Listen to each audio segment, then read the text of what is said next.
Réalité de l'économie gabonaise, ce fut le thème de l'entretien accordé au ministre du Développement durable, de l'économie, de la promotion des investissements par Gabon Télévision. Régis Imogo a saisi cette opportunité pour présenter le tableau actuel de l'économie gabonaise face à une crise mondiale née de l'effondrement des cours du pétrole.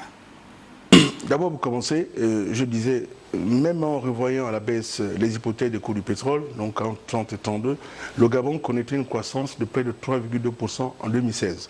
Ça signifie que l'économie gabonaise continue à créer la richesse, continue à croître. Et ça, c'est un élément qui fait ressortir que le Gabon a fait des efforts en matière de renforcement de la résilience.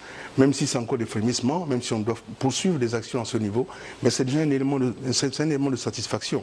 Parce que par le passé, avec des chocs brutaux de cette nature, on aurait connu une croissance négative. Là, quand même, nous avons eu une croissance positive.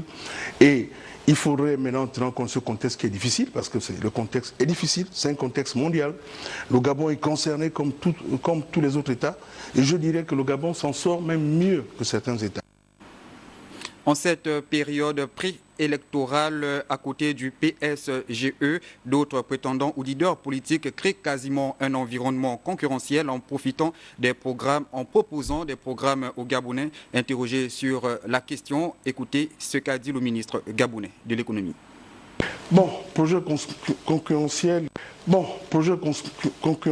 et alternatif, c'est trop dire. Bon, je mettrai la modestie un peu de côté pour dire que ces projets, bon, je n'ai pas lu entièrement ces projets, mais j'ai lu déjà rapidement.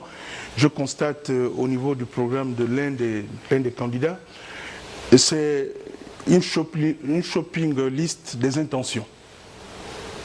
Un programme, ce n'est pas une shopping list des intentions. Quand vous parlez de l'un des candidats, on vous amène à beaucoup plus de capacité. Mais non, moi comment je dis un candidat? Shopping list des intentions et de constats.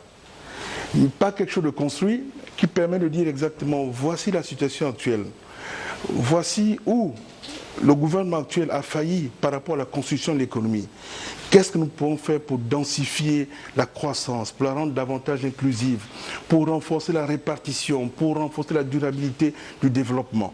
C'est ce que nous attendons. Pas lister des intentions, nous allons faire ça, nous allons faire ça, nous allons faire cela, sans déclinaison et sans même chiffrer en réalité le programme. Monsieur le ministre, parce que vous avez dit une shopping liste des intentions. Vous savez que shopping, c'est un mot qui est un préfixe et un suffixe.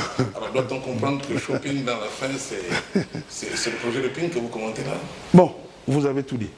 Écoutez, je dis simplement que nous avons besoin, aujourd'hui le PSG, c'est un projet qui est connu, on peut le critiquer, on a ces déclinaisons qui sont là, on peut le critiquer. Nous aimerions voir en face des projets construits qui font ressortir exactement l'ambition, dans quel sens nous partons, pas simplement ressortir la platitude en fait même au niveau des populations.